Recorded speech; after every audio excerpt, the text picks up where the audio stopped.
Compound ಪಕ್ಕದಲ್ಲಿ ಕಾರನ್ನ parking ಮಾಡಿರುವಂಥ ಸ್ಥಿತಿ ನೋಡಿ. ಕಾಂಪೌಂಡ್ ಹಾಗೂ ಗಿಡ ಎರಡು ಸಮೇತ ಬಿದ್ದಿದೆ.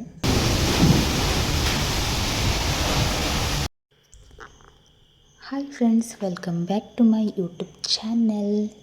ಇವತ್ತಿನ ಟಾಪಿಕ್ ಬಂದುಬಿಟ್ಟು ನಮ್ಮ ಬಳ್ಳಾರಿನಲ್ಲಿ ಇಂಥ ಒಂದು ಘಟನೆನ ನಾನು ನೋಡಿರಲಿಲ್ಲ. ಸೊ ಇಷ್ಟೊಂದು ಗಾಳಿ ಬೀಸಿರೋದು, ಮಳೆ ಆಗಿರೋದು, ಸೊ ನಾವು ಕೂಡ ಫಸ್ಟ್ ಟೈಮ್ ನೋಡ್ತಾ ಇರೋದು ಅಂತ ಅನಿಸುತ್ತೆ. ಸೊ ಈ ಒಂದು ಗಿಡ ಉರುಳಿರೋದನ್ನು ನೋಡಿದರೆ ನಿಜಕ್ಕೂ ಭಯ ಅನಿಸುತ್ತೆ. ಅದೆಂಥ ಗಾಳಿ ಬೀಸಿದೆ ಅಂತ.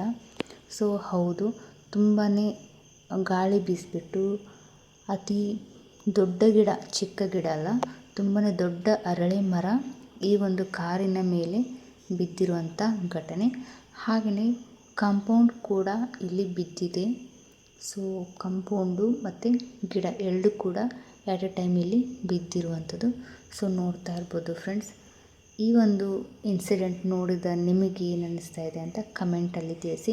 ಸೊ ನನಗೆ ಅನಿಸಿರುವಂಥ ಒಂದು ಅನಿಸಿಕೆ ಅಂತ ಹೇಳಿದ್ರೆ, ಈ ಥರ ಗಾಳಿ ಬೀಸುವಾಗ, ಜೋರಾಗಿ ಮಳೆ ಬರ್ತಿರುವಾಗ ಕಾಂಪೌಂಡ್ ಪಕ್ಕ ಗಿಡದ ಕೆಳಗಡೆ ನಮಗೆ ಮಳೆ ನೀರು ತಾಕಲ್ಲ ಅಂತ ಹೇಳ್ಬಿಟ್ಟು ಗಿಡದ ಕೆಳಗೆ ನಿಂತ್ಕೊಳ್ಳೋದು, ಕಾಂಪೌಂಡಿನ ಪಕ್ಕದಲ್ಲಿ ನಿಂತ್ಕೊಳ್ಳೋದನ್ನು ದಯಮಾಡಿ ಮಾಡೋಕ್ಕೆ ಹೋಗಬೇಡಿ. ಯಾಕೆಂದರೆ ಇಂಥ ಒಂದು ಘಟನೆ ನಡೆಯೋ ಸಾಧ್ಯತೆಗಳು ತುಂಬಾ ಇರುತ್ತೆ. ಸೊ ಸಾಧ್ಯವಾದಷ್ಟು ಸೇಫ್ಟಿಯಾಗಿರುವಂಥ ಜಾಗಗಳಲ್ಲಿ ಸೇಫಾಗಿ ಇರಿ. ಸೊ ಈ ಒಂದು ಘಟನೆನ ನೋಡಿದರೆ ಏನು ಹೇಳಬೇಕು ಅಂತಲೇ ಗೊತ್ತಾಗಲ್ಲ. ಸೊ ಆ ಥರ ಭಯಾನಕವಾಗಿ ಆಗಿರುವಂಥ ಘಟನೆ ಇದು ಒಂದೇ ಅಲ್ಲ. ಬಳ್ಳಾರಿನಲ್ಲಿ ಸಿಕ್ಕಾಪಟ್ಟೆ ಈ ಥರ ಬೇರೆ ಬೇರೆ ರೀತಿಯಲ್ಲಿ ಲೈಟಿನ ಕಂಬಗಳು ಬಿದ್ದು ಹೋಗಿದೆ.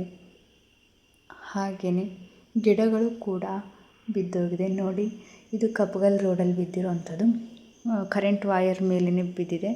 ಸೊ ಇಲ್ಲಿ ಕಾಂಪೌಂಡ್ ಇರೋದ್ರಿಂದ ಸ್ವಲ್ಪ ಅದು ಹಿಡಿದಿದೆ. ಕಾಂಪೌಂಡು ಹಿಡ್ಕೊಂಡಿರೋದ್ರಿಂದ ಈ ಗಿಡ ಅಷ್ಟಕ್ಕೆ ನಿಂತ್ಕೊಂಡಿರೋದು.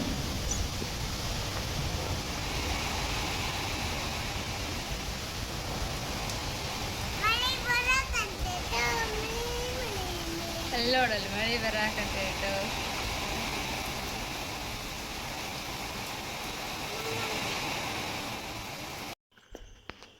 ಸೊ ನೋಡಿ, ಕನಕದುರ್ಗಮ್ಮ ದೇವಸ್ಥಾನದ ಹತ್ತಿರ ಹೊಸಪೇಟೆ ರೋಡಲ್ಲೂ ಕೂಡ ತುಂಬ ದೊಡ್ಡ ಮರನೇ ಬಿದ್ದಿದೆ. ಸೊ ಕಾಣಿಸ್ತಾ ಇರ್ಬೋದು ನೋಡಿ.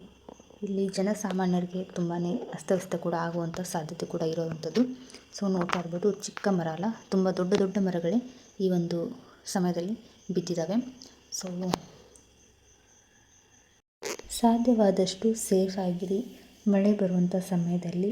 ಸೊ ಗಿಡದಿಂದ, ಕಾಂಪೌಂಡ್ಗಳಿಂದ, ಹಳೆಯ ಗೋಡೆಗಳಿಂದ ದೂರ ಇರಿ. Thank you for watching.